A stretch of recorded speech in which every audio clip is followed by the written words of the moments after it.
Hi, it's just me again.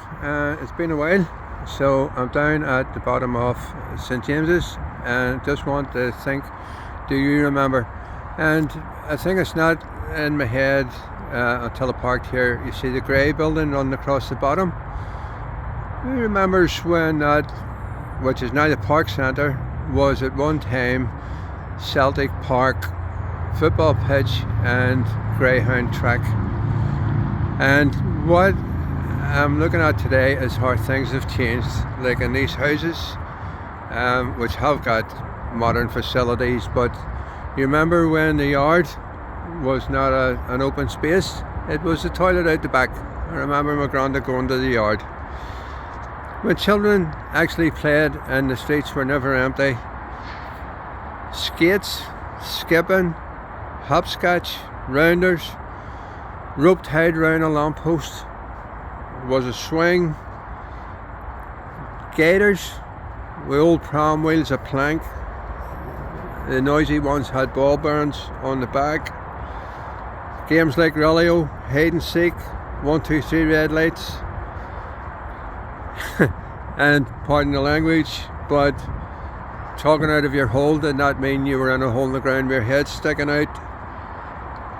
Thugs were teachers, non-Christian brothers who thought, and it was unfortunately normal, that they all carried straps and sticks and beat the hands of wee innocent children for no reason.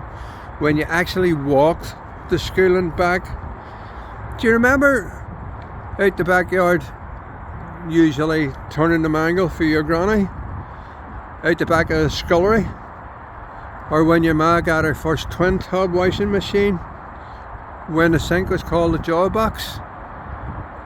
Who remembers that? And some good wee changes here. There, St James's Community Garden, excellent wee place. And I like this saying here: mates do hugs, not drugs.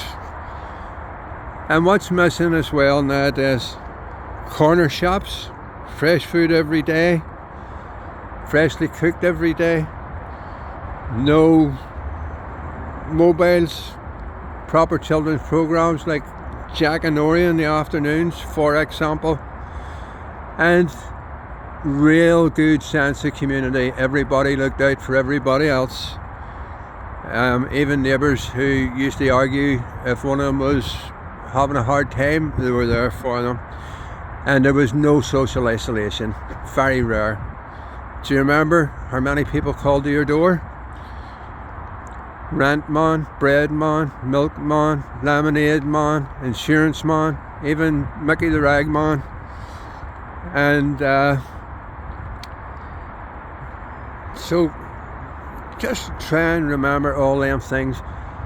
When there was actually a barber's on the bottom of